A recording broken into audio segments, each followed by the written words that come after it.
C'est le clip le plus érotique de Céline Dion. Salut, c'est André Manoukian. Je vais analyser vos duos préférés pour Melty. Allons-y.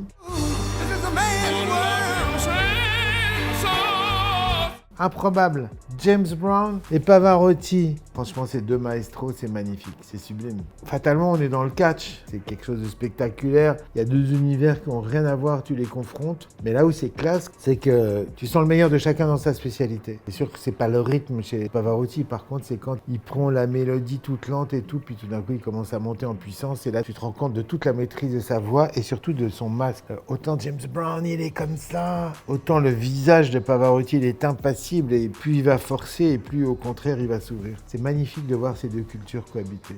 Roule un dragon, fume un dragon, fume un dragon.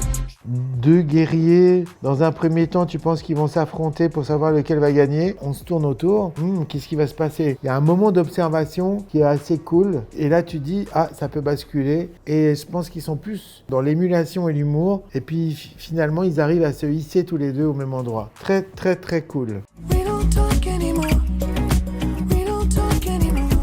Donc là, on est dans les codes de la comédie romantique. On est dans une ville américaine en été. Ils sont chacun split screen. On se parle plus, problématique du couple. Bah non, on se parle plus parce qu'on est tous sur nos tablettes aussi. Donc là, on est dans un teaser d'une telenovelas pour adolescentes pré-pubères. On est pubères à mort, voilà.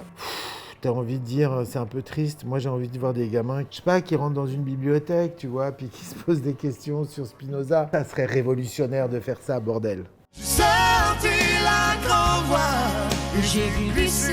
Oh putain, j'avais oublié le planeur. Parce que alors franchement, s'affronter à Céline, il faut être musclé. Bah lui justement, il est grave musclé. Donc là, on est dans une parade nuptiale animale. Et waouh, qu'est-ce que ça va être bon quand ils vont se rencontrer. Je dirais que c'est le clip le plus érotique de Céline Dion. T'as qu'une... Bon, laissez tomber. J'arrête, j'en peux plus, c'est trop...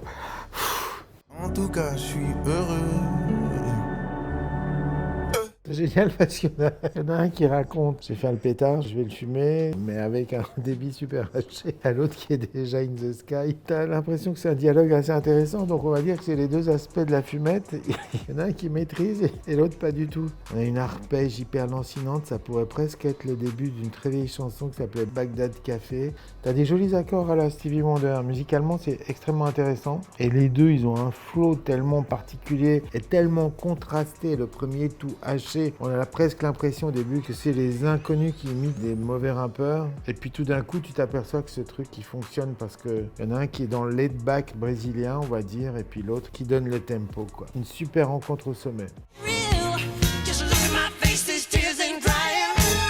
Il y a eu des choses plus surprenantes entre Michael Jackson et Paul McCartney. Ce qui est beau, c'est quand il y a deux mondes différents qui s'affrontent pour se retrouver. Peut-être que le duo que j'ai préféré, c'était le duo James Brown et Pavarotti. Parce que tout d'un coup, a priori, tu dis, mais ça n'a rien à faire ensemble et malgré tout, ils se rejoignent. Et c'est ça, le miracle de la musique. Elle harmonise et elle met les choses ensemble. Le rôle de la musique, c'est ça. Orphée, il a civilisé le monde avec sa musique et ces gars-là, ils nous civilisent. Et encore une fois, quand tu as une confrontation comme ça, moi, mon rêve, ça serait de faire un duo entre un chanteur arménien et un chanteur turc. Mais c'est peut-être pour bientôt, on ne sait pas, soyons optimistes.